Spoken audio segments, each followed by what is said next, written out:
Yes, I see what you did here. You tried to do a gotcha piece. You tried to hit me up with something that is absolutely bunk at the very last minute. And I'm sad that this came from someone that I had interacted with about 5 years ago, apparently, who presented himself as a press agent.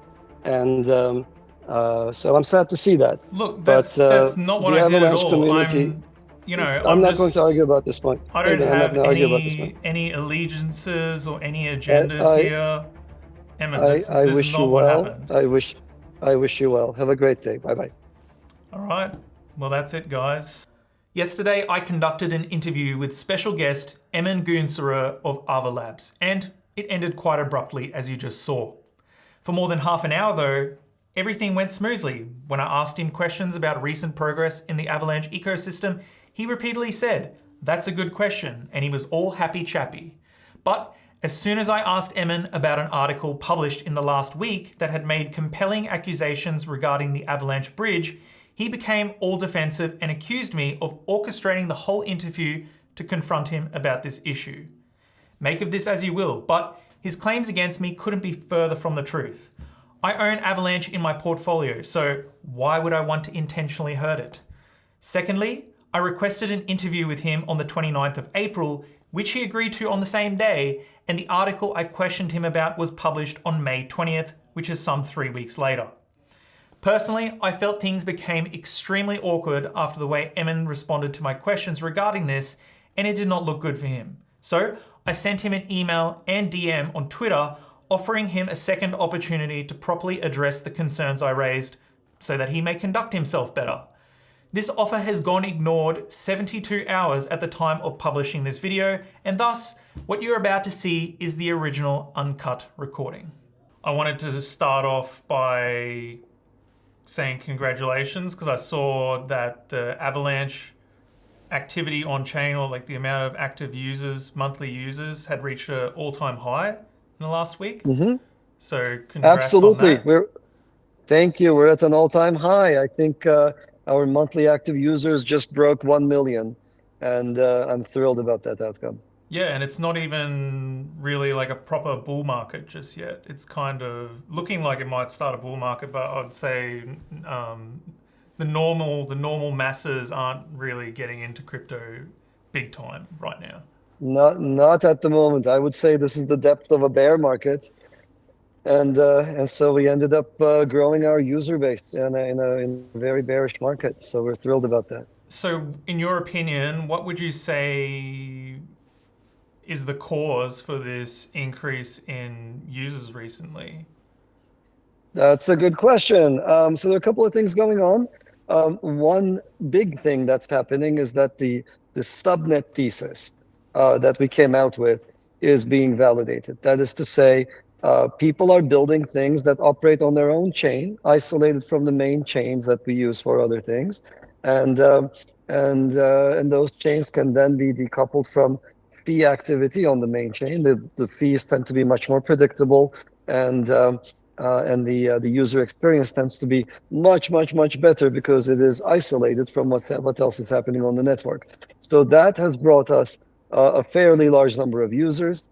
There's another thing going on right now, which is there are various different builders that are doing all sorts of activities on top of Avalanche. One of those, of course, is Layer Zero, which is a bridging technology. And Layer Zero is seeing a lot of action and activity even as we speak. DeFi is responsible for quite a lot of activity on Avalanche. We're very strong in DeFi. All of the blue chips exist. Aave and others are on top of us. People come to us for low fees. And finally, there's NFT activity that actually contributed to this. I think that's one of the nice things about the bear market is the NFT community doesn't care about the bear market. It's very different from DeFi. So that those four things combined have given us that ATH. Cool. And do you think that, well, recently we saw with Bitcoin, they have introduced this ordinals NFT thing that's really popular, but that's Mhm. caused the on-chain fees to rise pretty substantially. And also the fees have gone up on Ethereum a lot recently too. It's kind of recovered a bit now, but do you think that may have cause some businesses or users to look at Avalanche as an alternative? Absolutely. So people come in come to Avalanche because these other single chain systems like Bitcoin and Ethereum are much older systems, and they have only a single chain. And therefore, when they have one popular application, the fees tend to spike. Ordinals are a great example. The Bitcoin community loves them, most of them anyway, and the maxis don't Yeah. necessarily like it, but regardless. Most of the community seems to really love ordinals, and that has driven the space to a premium. And when space is being spent on inscriptions and it's being spent on GIFs and so forth, then transactions become really expensive. Same for Ethereum. They had a spike about 3 weeks ago or so, if I'm not mistaken, and so. So when those things happen, Avalanche sees a surge of activity for the obvious reason that it has a very different technology. It's a multi-chain system. It can absorb that growth, and it tends to have far higher capacity than these other systems, and therefore the fees tend to be much, much, much lower. So it's just a fraction of a cent to use the system right now for a simple send, and going into a Uniswap pool is, I think, still less than $1, under 50 cents actually. So you can do things on Avalanche for much cheaper, and it's much faster also, and people come for that. Yeah. One thing that I'm interested to know, like, I wouldn't say like I'm an Avalanche expert or anything like that. Like, I know the basics of it all. I own some, but is there any chance that it could reach like a capacity ceiling as we've seen on other coins, or is that completely like off the table? Um, Anybody who tells you that there is no ceiling is going to be lying to you. So let me give you a proper, nuanced, technical answer. So Avalanche consists of multiple chains that execute in parallel. The number of such chains is not constrained at all. So if you come and say, "Hey, I would like to have my own chain," we can create one chain for you. You can create it yourself in about 5 minutes or so. Most of it's spent reading tutorials. And once you do that, you have your own chain. And for every use, that chain is dedicated to you. So for every different use case, we can have a separate chain. And so that means that the horizontal capacity of the system is is unlimited. Now, on any given chain, there is a limit to how fast you can clear transactions. Last I checked for Avalanche, that was about 4,500 TPS. But we have certain specialized virtual machines where we've seen that number spike up to 50,000 transactions per second, measured real transactions. This is not, it doesn't include fluff or any measurement tricks to pump the number up. Yeah. So we are one of the, well, I think we are the fastest chain, no matter how you look at it, and the capacity of the chain is unlimited. Good to know. Because yeah, this is even with like Ethereum, this is always something that I've not been a huge fan of the fees and congestion and like I was just doing a video showing how to set up an Ethereum validator, and when I sent the 32 ETH to the contract for that, the gas fee jumped up, and then the transaction was like stuck, and I was like, oh crap. So yeah, this is not really a good user experience at all, and I've always been like just blown away by how the masses in crypto do not seem to really care about this that much. But I hope that that really changes one day, and who knows? I don't know, like. If the demand for the on-chain use on some of these other coins continues to grow, will they finally wake up and then go and look for something else that can actually handle the demand? That's exactly the question. And I think what's going to happen is fairly straightforward. So builders know these things, right? So you were doing something more advanced than what most people do, and you noticed it immediately. And so imagine somebody trying to deploy a new contract. So those folks all know exactly which chains work and they are just smooth and reliable, and which ones sputter along. And so what happens is they just gravitate towards those chains that actually are they have high uptime, they're fast, they're nice to use, etc. So we're seeing a lot of inbound. That's why you're seeing all-time highs of usage on Avalanche. These other chains, they're not going to ever go to zero, because as people leave, as they are unable to absorb growth, their own user base doesn't even realize what's happening. So that's sort of the dynamic. They will always sputter around, and fees will spike up, go down, spike up, go down, keep some set of people mildly entertained for some time. But the real users, they know where to go, and they know exactly how to create their own subnets. They know exactly how to create their own virtual machines and so on. So we're seeing that growth on Avalanche right now with games and all sorts of other things starting up. Yeah. Another thing I wanted to ask about, I was hoping you could give us like an overview or like key takeaways of the Avalanche Summit that happened at the start of last month. So yeah, what were the highlights of that event? That's such a great question. And let me gather my thoughts. First of all, I find it very hard to summarize the Avalanche Summit. It's kind of like trying to, you trying to describe Vegemite to me, right? It would be impossible. I don't know. I don't know how you would do it. It's kind of like Nutella, but it's not. Like, you would never be able to convey what Vegemite truly is. And in that same sense, there's a cultural gap. I tell people the summit is really different. It's more like a festival. It's like a different atmosphere. You don't go into a box, into a conference room.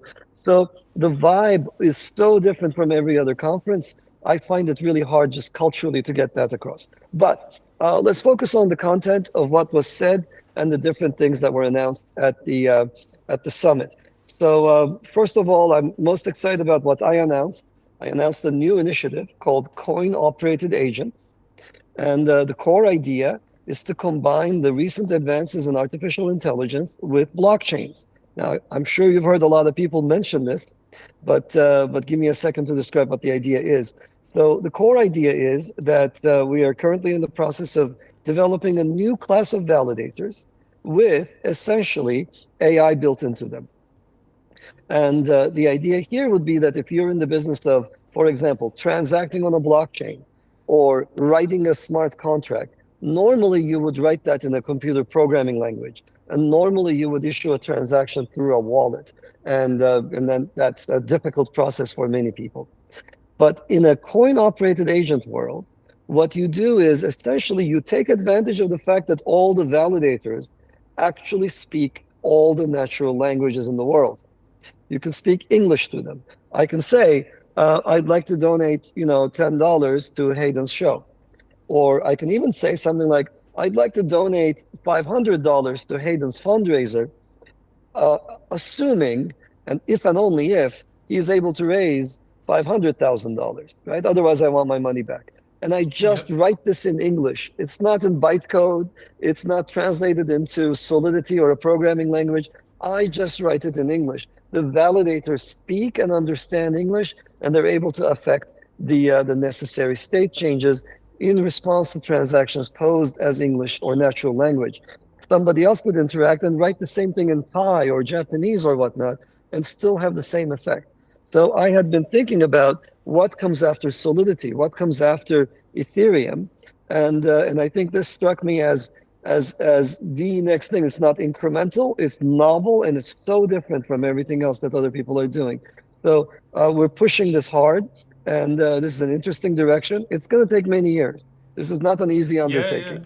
Well, I saw just in the last week, Adobe put out a new version of Photoshop, and basically, they had some AI thing there. But the users, it sounds like what you were describing. Basically, you could highlight sections of the screen and say like, oh, insert this object here, and then it would do this thing in a few seconds, and this object would appear exactly as you had written it into the prompt area. So, Absolutely. Now, imagine that you have now access to that level of intelligence, and it's neutral, and it mediates our financial transactions. So, for example, you can say something like, I hereby start a contract that will act as a lending service. And you write out how a lending service works in English. You don't write out Ave. Ave is like thousands of lines of code, but you write it in English. And so it's a very different process.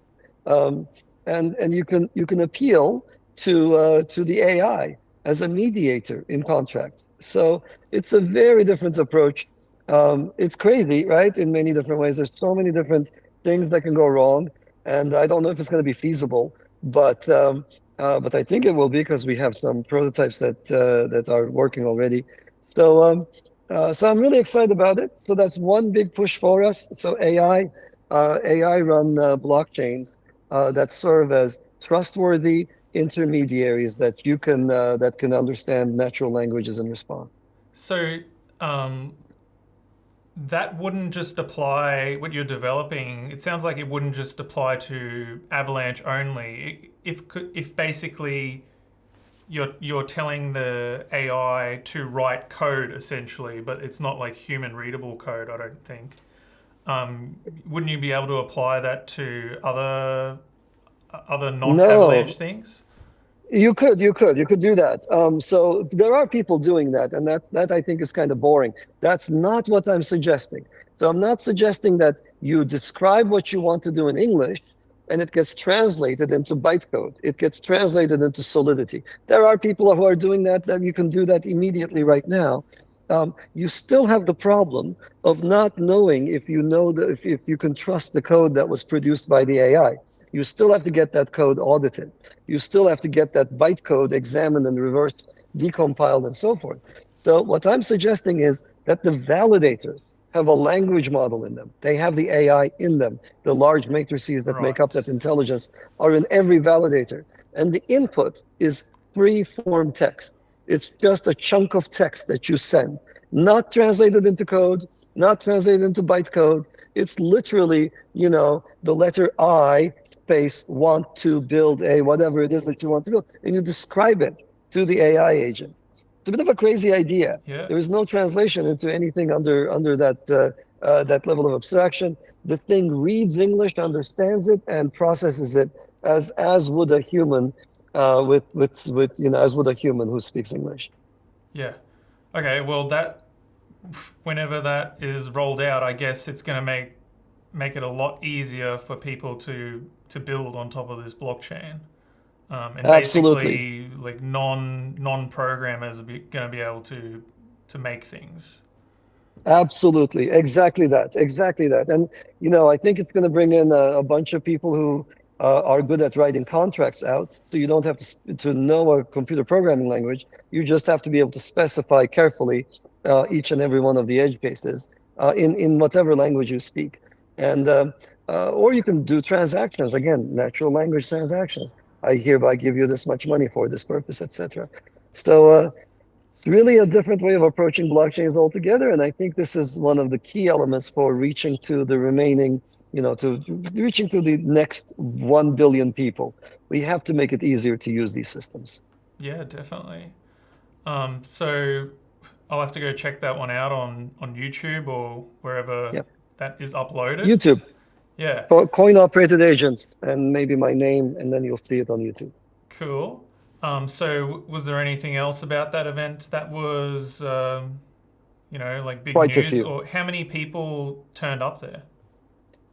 3,500. So in the depths of a bear market, Yeah, that's pretty good. all converged onto Barcelona. It was a fantastic event. Let me give you some of the other highlights. There are quite a few games coming up. There are some AAA games coming up this summer. One of them is Shrapnel. It's a shoot 'em up kind of game. There is also from Gunzilla. There's a game called Off the Grid, and that's it's just amazing production values. I've never seen a game this good. It's battle royale format. It's kind of like Call of Duty, and it's just it's just so compelling. It was directed by Neil Blomkamp, so that's Oh, the I same. saw the trailer for that a few months ago. I'm pretty sure. Yeah, Yeah, District 9. the GameFi space is something that I don't really follow that much. Hmm. So I don't really know how big it is, but from what I've seen, it seems like it's pretty popular on Avalanche. So Yes, that's growing. There's so many games coming on because they want to have a blockchain that belongs to them, that's predictable, that's trustworthy, that's secure, where the fees don't spike. So that's why we're getting a lot of games on board. I'm thrilled about those. Let me see. There are some other announcements. There is a new wallet that we have called Core that makes it a lot easier to use all of the blockchains. It's a multi-chain wallet.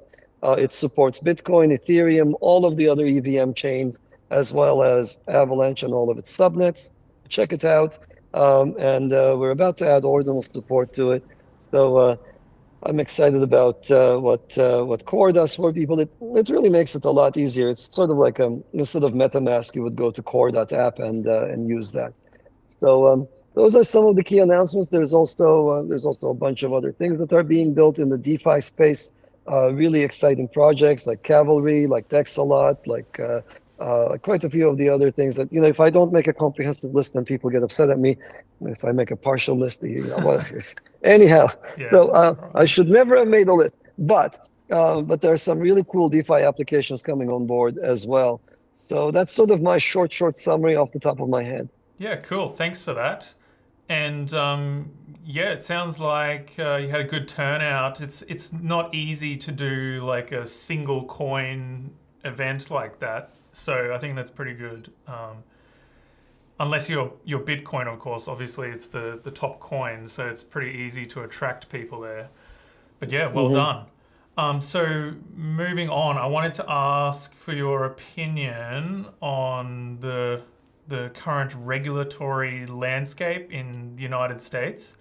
So we've seen that, they've been giving a lot of crypto companies that are based there a lot of trouble, the SEC. They've been going after, more recently, they've been going after like Kraken, Coinbase. Then they're pushing these companies out of the US too. So I think Coinbase is looking to get out. Do you think that the current position on just like crypto in general by the SEC and US government is going to cause any issues for you in your company? So that's a good question. So let me say this: the U.S. has a history of technical innovation that is uncontested and uncontestable at this point. So I don't think there is any universe where some new field opens up and that field is then pushed out of the United States for any reason. That's un-American. That doesn't jibe with the values that are dominant here. It's just I don't see that happening. So I'm not really too concerned. Now the regulators, they're people and they're incredibly well-informed people, but nevertheless, not being technical, most of them don't have a technical background. So they typically end up regulating the universe as they saw it a few years ago. So they're coming from a little bit behind. So if you look at these chains that are single chain systems, there you see a whole bunch of issues. And if you try to regulate for that universe, you miss out on some of the biggest events in this space, which is the latest generation of coins, including Avalanche, Cosmos, and Polkadot, are multi-chain. And these multiple chains can be subject to different rules. And this allows you to have what we call subnets or parachains or zones, etc., that support different kinds of regulatory regimes. So it's very, very possible to build compliant solutions. And that's exactly what we're in the process of doing at Avalanche.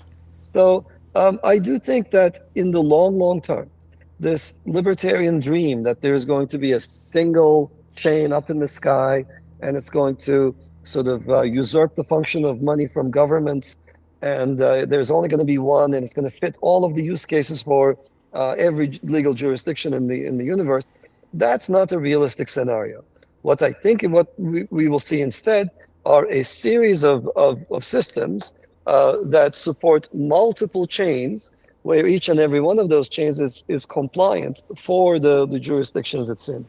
And I think that's where we're headed. And we saw this early on, and it's that architecture is exactly in line with what we can do at Avalanche. So I am not particularly concerned about the world to come, because I know that I have the flexibility in the underlying architecture to accommodate these kinds of needs. So that's sort of how we look at it. But I do watch what the regulators are doing with great interest and with some concern, because it's possible to misstep here and drive innovation overseas. I personally have no intent to leave the United States, um, but I saw what happened at Coinbase, for example, and that's not good to see. They're a publicly traded company. They belong here. Their user base is here, and it's a bit inconsistent to let them go public and then to do things that cause them to think about moving overseas. Yeah. So the fact that you have technology to have chains that are compliant in various regions, pretty good. But don't you think that the US government will try and control things in other jurisdictions as well? Like, I think they have a bit of a tendency to do that in other areas. So why wouldn't they do that in crypto and in the financial space as well?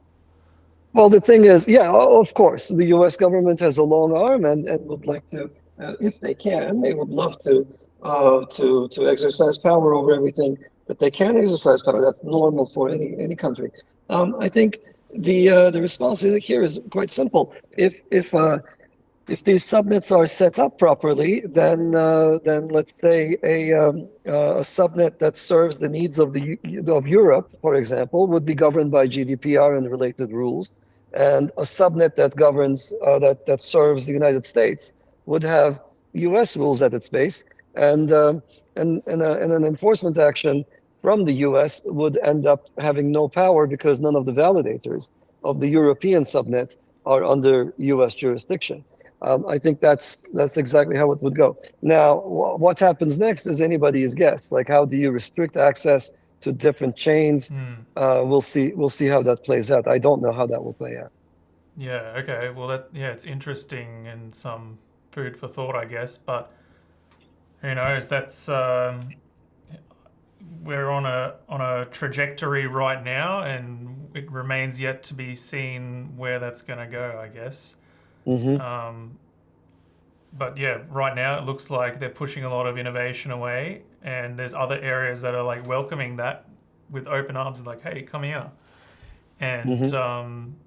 yeah, it seems like a lot of these companies now they're moving to like Hong Kong or Dubai, and even in the Bitcoin realm, they want to go to El Salvador. So Oh, yeah, El Salvador, of course. I see. So yeah, no, this is it's sad to see that happen. So I think innovation belongs, where the people are, where the education is, where the research is, and that's decidedly the United States when you look at the overall global innovation. So I would like to see that remain yeah, exactly where it is. There is a new class of systems, these Byzantine fault tolerant systems. This move is really big. It cannot be stopped. The research will happen. People will build these systems, and it's much better to do it onshore, where where you understand what's going on, where you can regulate it if you so choose, than to drive it overseas. And now you've got a much bigger problem than you started out with. yeah. Do you think that potentially, like one of my theories about all this is that I think the government feels a bit threatened by a lot of these cryptos because they are planning to come out with their own CBDC, and obviously that will be a competitor to all the legit cryptos. And so, if there's a lot more attractiveness in the legit coins, then why would anyone use a CBDC? And so I think that they're trying to like stamp out the competition a bit with their current actions, and yeah, That could be. That could be. We'll see. So I don't quite know that. I don't quite think that's the way the Fed, for example, would operate. I think they're quite happy not doing anything at all in the space and letting other people create stable coins. So so if you ask me about what's going to happen in the U.S., the Fed will leave it up to private enterprise to create those stable coins. I don't quite see the United States issuing its own CBDC too soon.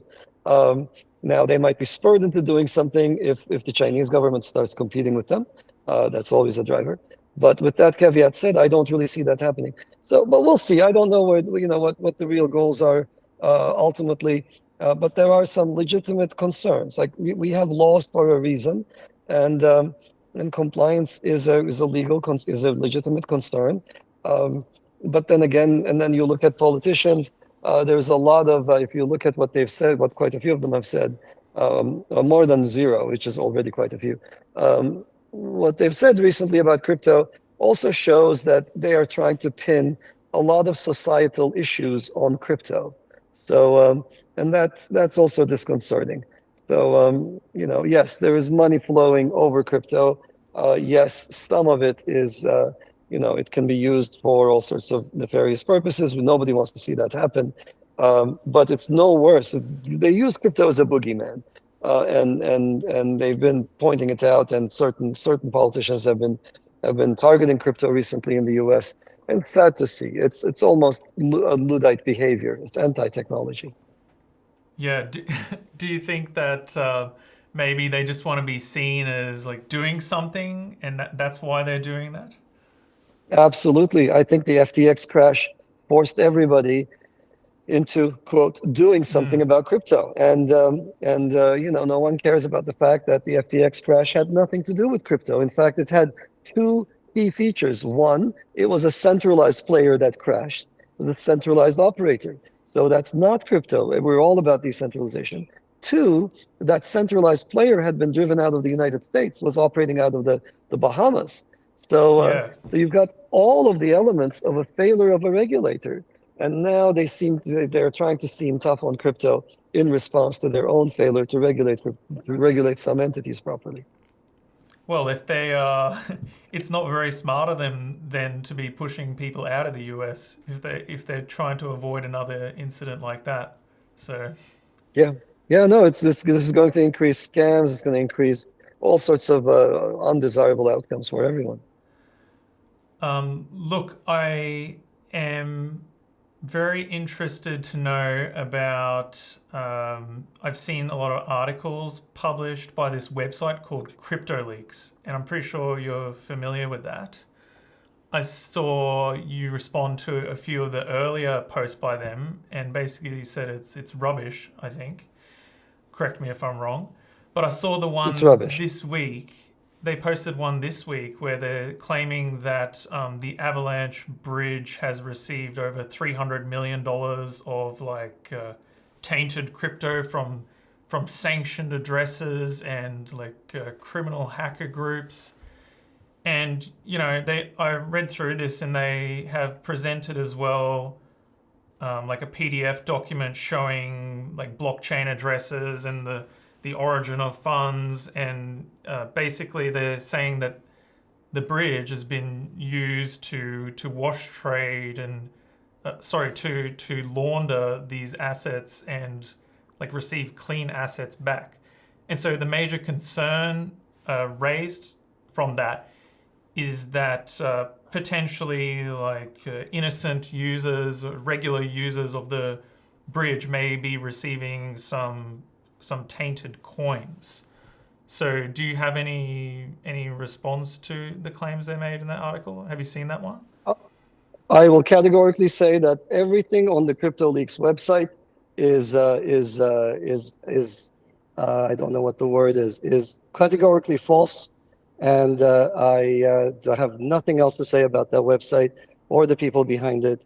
If anybody who reads it will immediately see that the entire set of articles are bunk, and the style is just not befitting anybody's time. Right. Well, I'm going to stop this conversation if you're going to ask me more questions about CryptoLeaks. right. Well, look, you can't ignore the claims made there in hopes that it goes away. You have to respond at some point. But you know, they do seem to have an interest in you guys specifically based on what they publish. It seems mostly focused around Avalanche. So do you think maybe it's Absolutely. some competitor It's or a hack piece. something, or It's what? exactly. It's a hatchet piece. It's a set of series of hatchet pieces targeting us with all kinds of incredulous claims. Yeah. All right. Well, there's the answer. Some guys wanted to know the spicy news, and that's the response. So I don't have anything further to ask about that, but yeah, I think that is one of the main things that people are interested in knowing about. So some clarity in that area is appreciated by holders of the coin. But yeah, look, I think that if they're able to come out with like on-chain data, like it's pretty compelling. So you guys might have to respond to that more in depth. Yeah, this is just my opinion. I'm not trying to like say, oh, gotcha or anything like that, but yeah.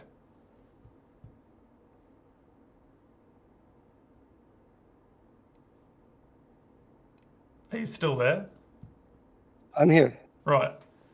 Well, do you have any other interesting Avalanche things to discuss? Because I think we're nearly, you know, we scheduled 45 minutes or so, so it's kind of coming to a close. Do you have any closing statements about any of the things that we discussed and anything you wish to impart to the audience? Yes, I see what you did here. You tried to do a gotcha piece. You tried to hit me up with something that is absolutely bunk at the very last minute. And I'm sad that this came from someone that I had interacted with about 5 years ago, apparently, who presented himself as a press agent. And so I'm sad to see that. Look, But that's not what the I did at Avalanche all. community, I'm I'm not going to just, argue about this point. I don't David, I'm not have going to argue about this point. any allegiances or any I, agendas I, here. Emmett, I this is wish you not what well. happened. I wish you well. Have a great day. Bye bye. All right. Well, that's it, guys. So this is a very triggering subject, clearly. Literally no agenda whatsoever. And it's unfortunate that, you know, he won't respond to these allegations that are put against Avalanche, I guess. You know, it's sad to see. Yeah, I don't really know what else to say. Haven't had that occur before, where the guest just wants to drop off. But yeah, a bit awkward. You know, you just try. As I said, I don't have any kind of allegiance to anyone. I'm kind of like coin agnostic, and you know, I just want to. I don't want to suck up to anyone. I don't want to like attack anyone. And a journalist just asks the basic questions about things that are in the news. So that's all that was done here today. And you know, again, I say it's unfortunate. I hope that he would not react in that way. And yeah, but that's what's happened. So, all right, I'm gonna end it there, and we'll see you guys in the next video.